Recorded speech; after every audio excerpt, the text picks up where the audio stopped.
Welcome back, fellow Helldivers. I am broadcasting from Super Earth today. You've made your way to the HQ, and we are going to dive right into this video because, yes, the Democratic Detonation Warbond has released, and we're going to go right to it and take a look at gameplay of the weapons. I played with the weapons. I've unlocked a lot of the Warbond so far, and I'm going to jump right to it because I'm going to say right now that the R36 Eruptor is definitely the most powerful weapon in the Warbond. This thing is ridiculous. It has medium armor penetrating ability and then also explosive damage as well.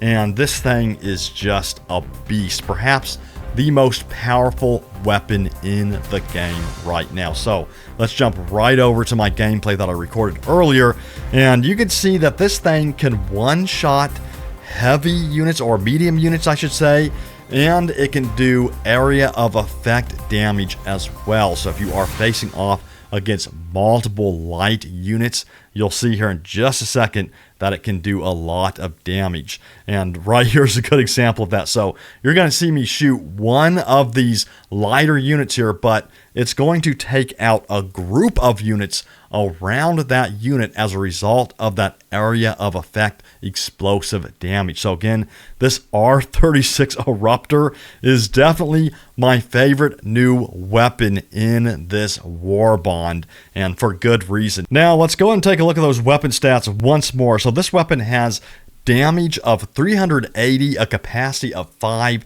recoil is 75, and then it has a fire rate of 25 with that medium armor penetrating capability and explosive damage, as I mentioned before. So again, this weapon is insane. But there are some drawbacks. Now, the drawbacks are kind of obvious. Since this weapon is so heavy, it's going to have that weapon sway. So you're going to have to get control of it before you lay down any firepower on the enemy, because you definitely don't want to miss your shots due to that slow reload time. So again, there's some drawbacks to this weapon, but the big benefits are the fact that you can reach out to the enemy with that long range scope, and it has all that explosive damage and area of effect damage as well. So overall, I think this weapon is definitely a good weapon and has way more advantages than disadvantages when you look at it. So again, let me know what you think about this in the comments down below.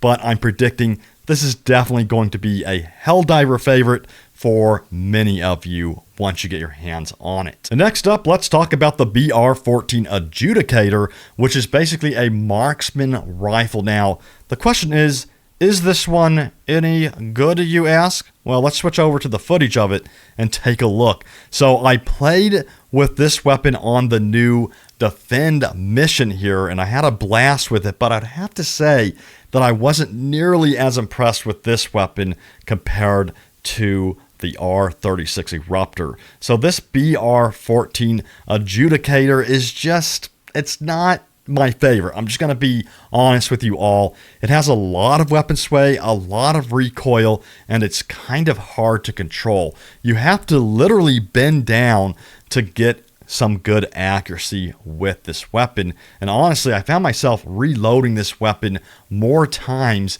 than I should have been when laying down firepower on the enemy. I felt like I should have been doing a lot more damage with this weapon. I'll have to see what I think about it more when I spend some more time with it. But these are the weapon stats on the BR-14. You have 80 damage, a capacity of 25, recoil is 50, and then fire rate is 550, and then it also has medium armor penetrating capability as well. So from the stats perspective, I mean, it's okay, and this doesn't really translate very well to me to gameplay. I feel like they need to scale back the recoil with this weapon and maybe even the weapon sway as well. I just feel like it should be a lot more accurate with pinpoint accuracy as you're laying down fire on the enemy. I feel like this should be a longer range weapon since it is a marksman rifle. So I'm curious to see what you all think about it. Let's jump over to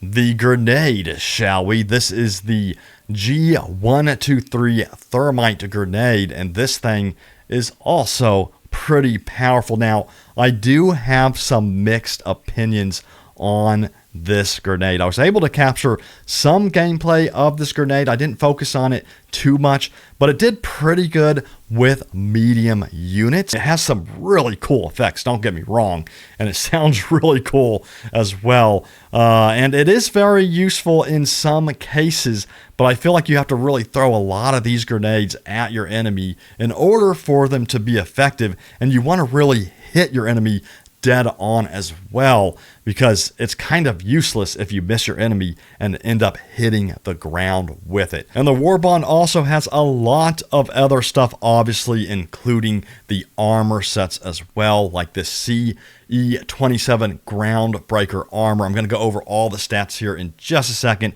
And then I want to mention, of course, the CB9 Exploding Crossbow as well. Now, this thing looks to be extremely powerful, but I didn't get to play with it just yet, which is a bummer, but I cannot wait to try this one out. Now, in terms of those armor sets, we have this one right here, as I mentioned earlier, the CE27 Groundbreaker, and it's got a rating of 100 for its armor rating, its speed is 500, and then stamina regen is 100, and it says it's servo assisted, so increase throwing range by 30%, provides 50% limb health. So some useful stuff right there with this armor set. And then we have this one right here, the CE07 Demolition Specialist. And this one has an armor rating of 64, speed is 536, and then stamina regen is 118. And then its armor passives, it says Engineering Kit further reduces recoil when crouching or prone by 30%, and then increases initial inventory and holding capacity of grenades by +2. So standard stuff there with its passive. And as you notice, this is definitely a lighter armor set, obviously, because its armor rating is only 64.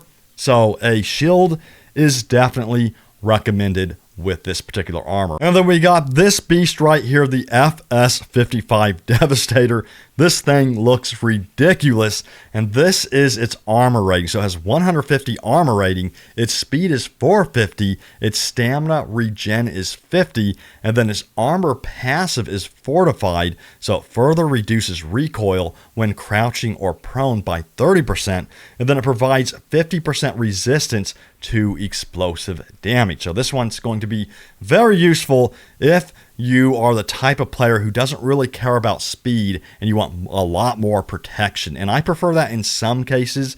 But yeah, this one is going to be insanely powerful, especially if you pair it with a shield. And another thing I wanted to mention real quick is this right here, the Expert Extraction Pilot. So this is a premium booster right here, and it lowers the time it takes for the extraction shuttle to reach the extraction beacon. So this one's going to definitely come in handy. And of course, the Warbond also includes a lot of other things as well, including different helmets. You have different capes as well on top of that, and so on and so forth, like banners and then victory poses as well. So a lot of stuff in this Warbond. I'm definitely impressed with this Warbond, and I think it's totally worth it. I think the crossbow is going to be worth it from what I've seen. And then this right here, the R36 Eruptor, is definitely going to be the new weapon of choice for all the Helldivers out there. I can already tell.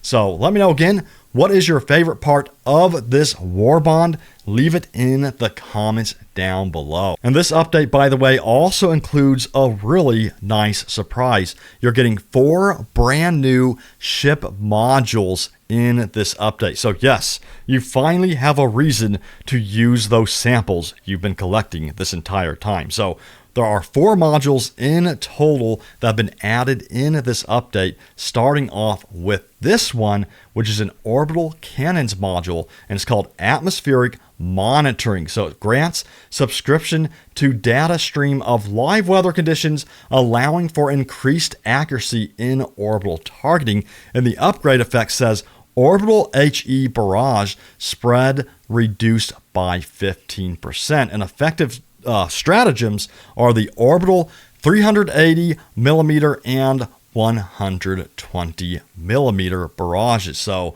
this is a really cool upgrade right here. And then on top of that, we have the engineering bay upgrade called Circuit Expansion. And it says augments electrical weaponry by safely connecting multiple interior arc extenders into one long linear chain. And the upgrade effect is lightning arcs fired from weapons and turrets jump to one additional enemy, and affected stratagems include the Arc Thrower and the Tesla Tower. And next up is the Superior Packing Methodology Ship Module, and this is a Patriotic Administration Center module, and it says authorizes an 8-week crew training course in Superior Packing Methodology, SPM, resulting in increased supply box capacity, and the upgrade effect is resupply boxes refill support weapons with the maximum number of carryable magazines. And this affects a lot of different stratagems, including the Stalwart, the autocannon, the heavy machine gun, railgun, laser cannon, spear, grenade launcher, machine gun, flamethrower, recoilless rifle, and anti-material rifle. So this is a big one right here. And then we have the hangar upgrade right here, which is called the XXL Weapons Bay, and its description says further expands Eagle Weapons Bay by removing unnecessary systems such as fire suppression, ejection, and airbags. Interesting. And the upgrade effect says Eagle stratagems that drop multiple bombs will drop one additional bomb. So the affected stratagems include the Eagle Airstrike, Eagle Smoke Strike, Eagle Cluster Bomb, and then finally the Eagle Napalm Airstrike. So if you like your Eagles, that's the one for you. So I'm definitely going to be upgrading to that one, of course. So a lot of stuff in this update. I tried to cover all for you. I'm going to be doing a lot more coverage on it in upcoming videos, and then a lot more news on Helldivers 2 as well as the war continues. So let me know what you think of the Warbond, everybody. Come back to the video, leave a comment down below. If you enjoyed it, hit that like button. I will see you all in the next video, and be sure to spread democracy and freedom.